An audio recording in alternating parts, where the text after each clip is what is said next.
I don't even know where to start, honestly. My name's Jason, and I've been with my wife, Emily, for about 8 years now.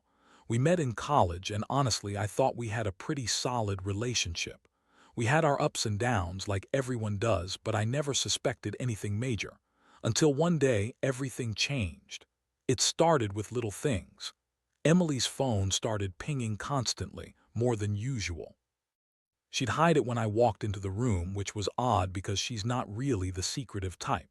She's always been pretty open about her stuff, but suddenly she was acting weird. She'd get defensive if I asked who was texting her, and she'd change the subject, laugh nervously, or just shut down.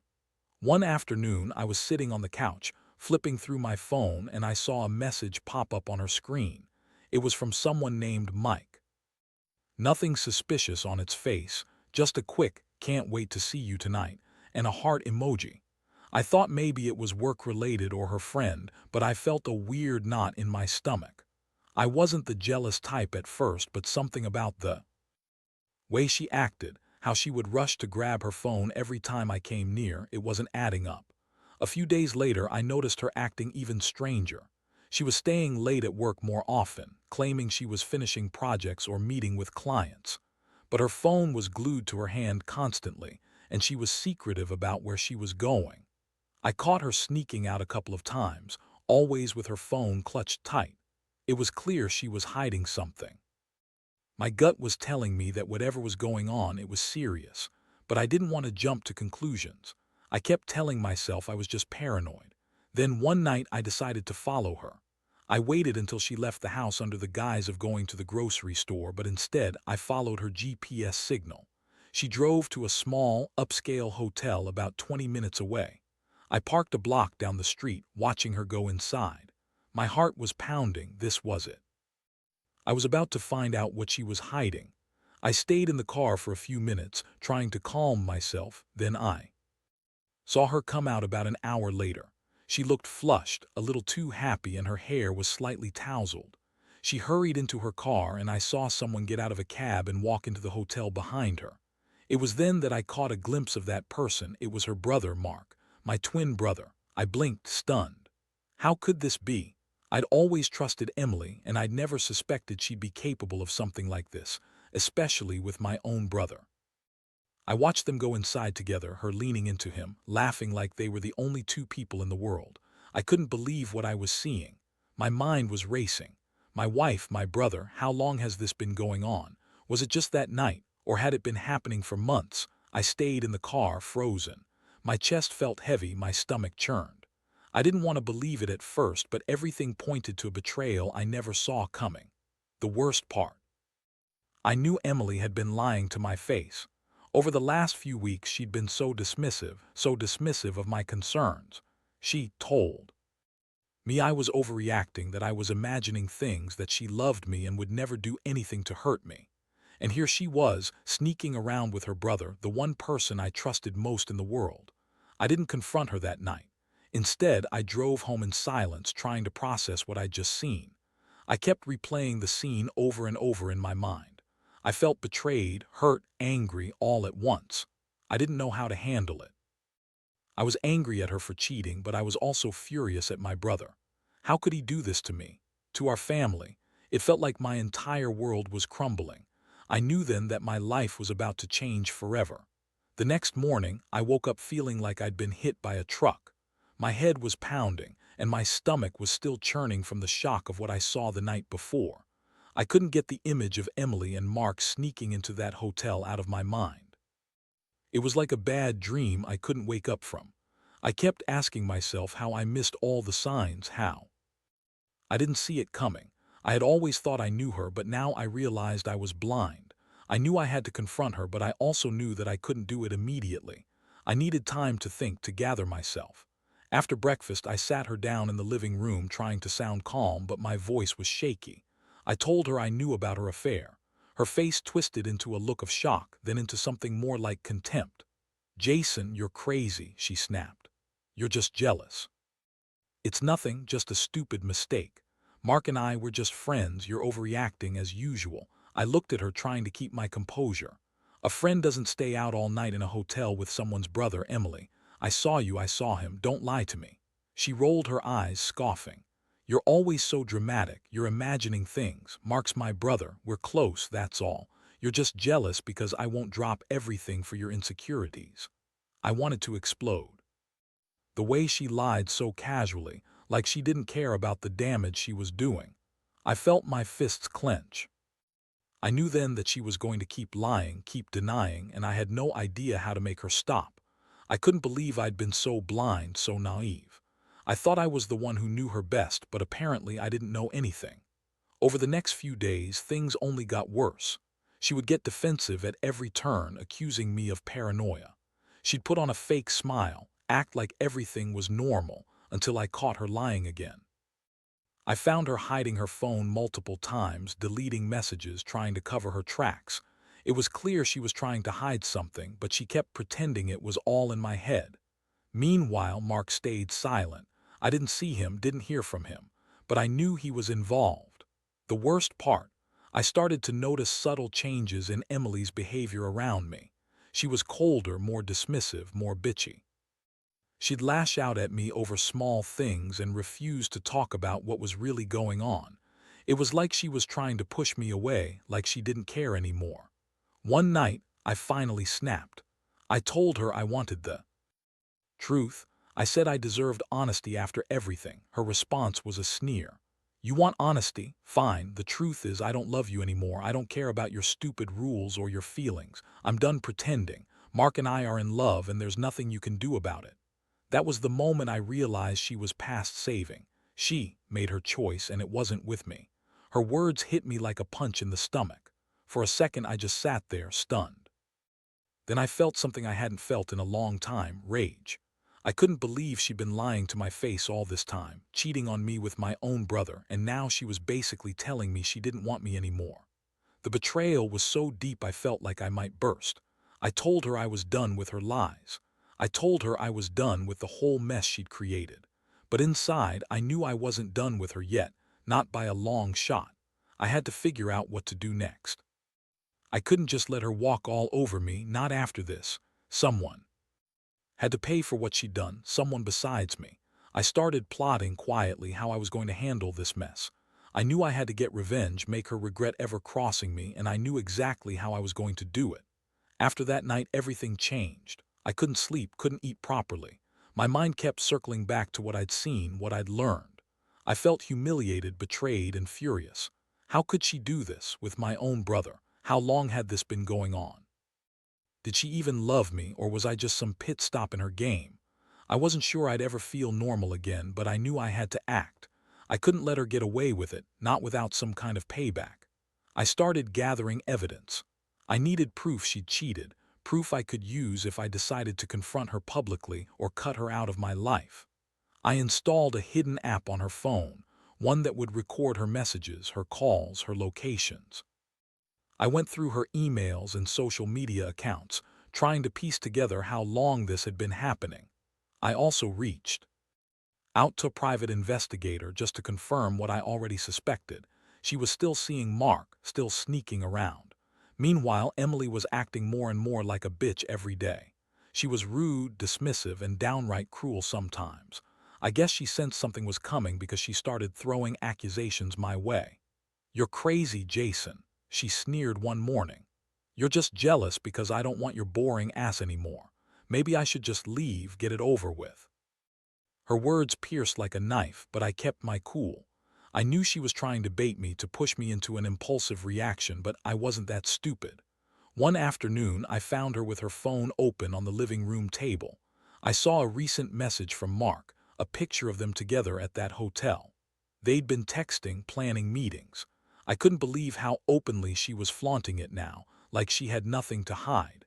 That was when I decided I'd had enough of her lies. I was going to confront her again, but this time with everything I'd collected. Before that, I sat her down. I told her I knew everything about hotel, about her affair, about her lying to me for months. Her face twisted into a look of pure hatred. She scoffed. "You're just jealous. You're insecure, Jason. You can't handle that I don't want you anymore. I've moved on and I'm happy." I looked her dead in the eyes. "You're not moving on, Emily. You're caught. You've been cheating with my brother. Do you even realize what you've done, how much you've hurt me?" Her eyes flashed. It's none of your business. Mark and I, we're in love. That's what matters. You're just a jealous, insecure idiot. That was the breaking point. I knew I had to do something drastic. I couldn't just walk away. I needed her to see what she'd lost, to feel the pain she'd caused me. I decided to set a trap and catch her in the act one last time. I planted a tiny camera in the living room, pointed at the couch where she liked to sit and talk to Mark. I knew she'd come over again, maybe that very night. And she did. Sure enough, she showed up later that evening, all dressed up, eager for her secret. Rendezvous. I waited in the shadows, heart pounding. When she thought I was out of view, she pulled out her phone and started texting Mark. That's when I pressed record. I couldn't believe I was actually doing this, watching her, recording her, knowing I was about to catch her red-handed again. It all happened so fast.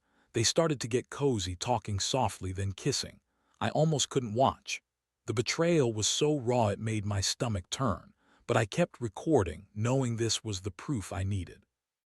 She was cheating on me with my brother, right in my own house, in my own life. The images burned into my mind, and I knew I couldn't stay silent anymore. This was her punishment. She'd finally see what her actions had caused, and I'd make sure she paid for it. Seeing her with Mark that night, just a few feet away from me, made everything hit a new level.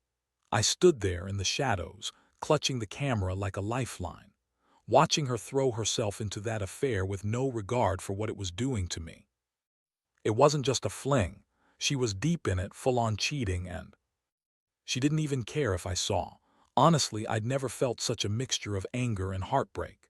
She lied for so long, played the innocent victim, and here she was, completely unrepentant. I spent the next couple of days rewatching the recordings, analyzing every second.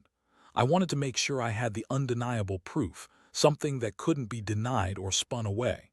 I was angry enough to tear the house down, but I knew I needed a plan. I couldn't just blast her and make a mess of everything. I had to do this smart, calculated. That's when I decided I'd call her bluff, show her I knew everything, and then see how she reacted. If she thought she could keep lying, keep sneaking around, she was dead wrong. One afternoon, I sat her down again, this time with the footage ready to go. I told her I knew about the hotel, about Mark, about everything. Her face went pale for a second, but she quickly recovered, a nasty sneer curling her lips. "You're crazy," she said. "You're just obsessed, Jason. This is all in your head. You're paranoid. You're trying to control me." I shook my head. Slowly, "No, Emily, I have the evidence. I've watched you with my own eyes. You're a cheating bitch, and I'm done pretending it not happening. I don't care what BS you're going to feed me. This is over." She crossed her arms, rolling her eyes like I was some kind of joke. "Whatever, you're just jealous. Mark and I, we're in love. You're too stupid to see it, but I don't care. If you want to ruin everything, go ahead. But I'm done with your stupid rules and your pathetic guilt trips." That night she left the house, probably to meet Mark again or maybe to go somewhere to clear her head. I sat alone in the living room, feeling emptier than I ever had. I kept replaying everything in my head, her lies, her sneers, the way she'd look at me like I was nothing. I realized she'd been cheating on me for months, maybe longer. She'd been lying to my face, playing me, and I'd never seen it coming. I'd been so blind, so trusting. Now I saw her true face, and it was ugly. The next day, I decided I couldn't keep pretending everything was okay. I needed to act. I contacted a lawyer and started looking into my options. I knew I was going to divorce her, there was no coming back from this. But I also wanted to make her pay in some way for the pain she'd caused. I wasn't just going to walk away quietly. I wanted her to feel the weight of her betrayal. I started making plans to move out. I found a small apartment nearby, just enough space to breathe.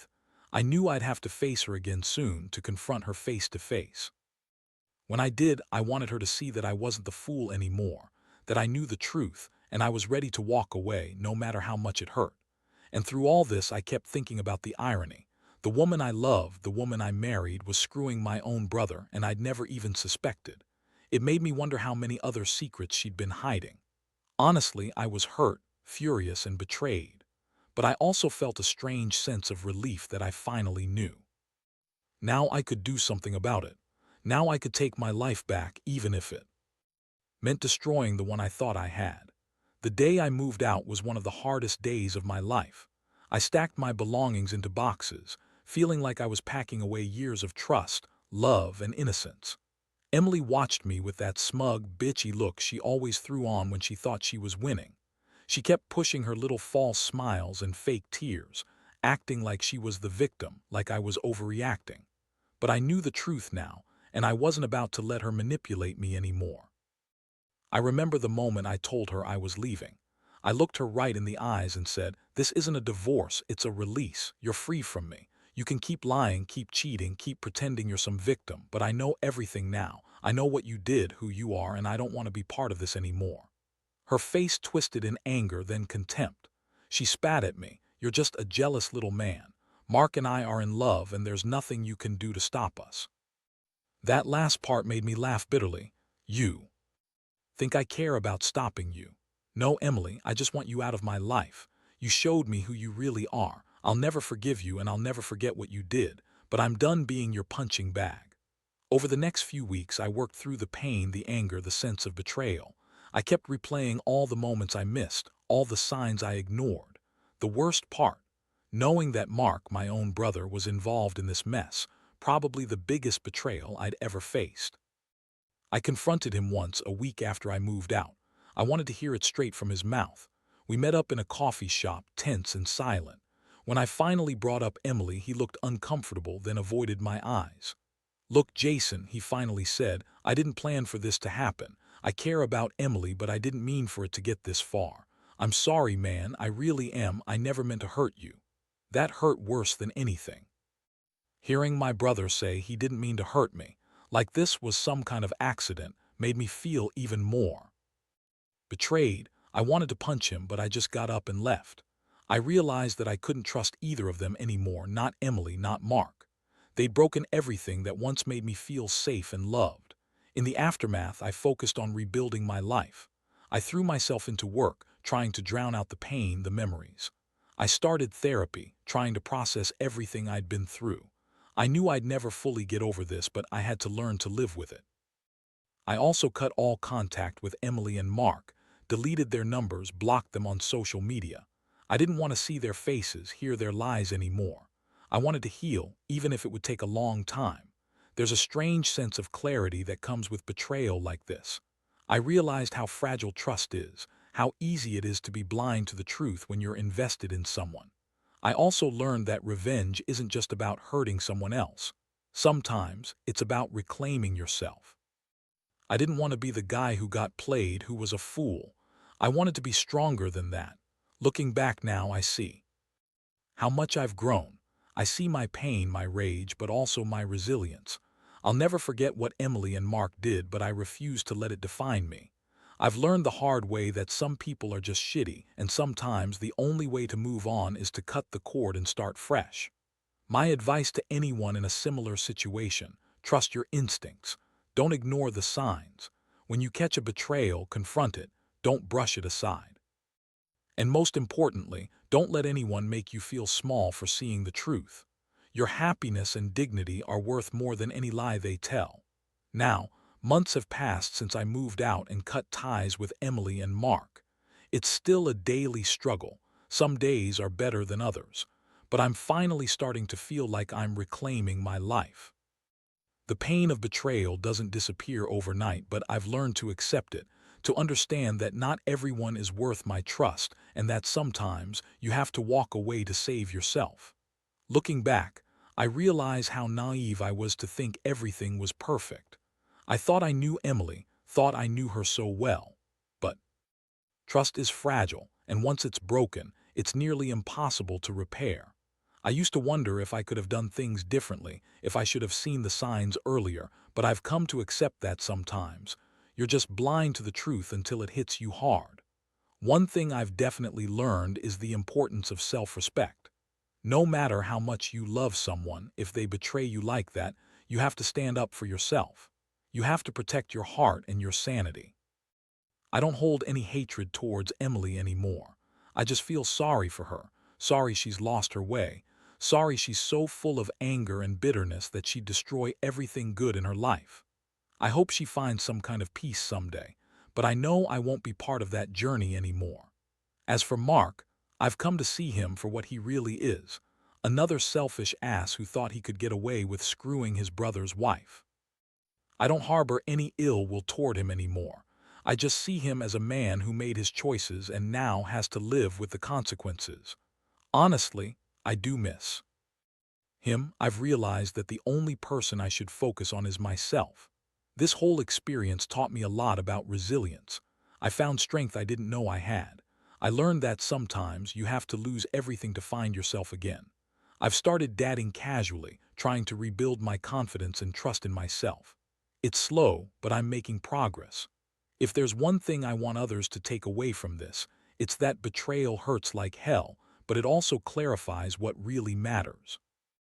Love, trust, loyalty, those are precious. If someone shows you they're not worth it, don't be afraid to walk away. Don't stay because you're afraid of being alone or because you think you can fix someone who doesn't want to be fixed. Because in the end, the only person you truly need is yourself. I won't forget what happened, but I refuse to live in the shadow of that betrayal. I'm choosing to focus on healing, on rebuilding my life on my own terms. And I hope that someday, I'll look back at this as the worst thing that ever happened to me, and the catalyst that finally made me see what I deserve.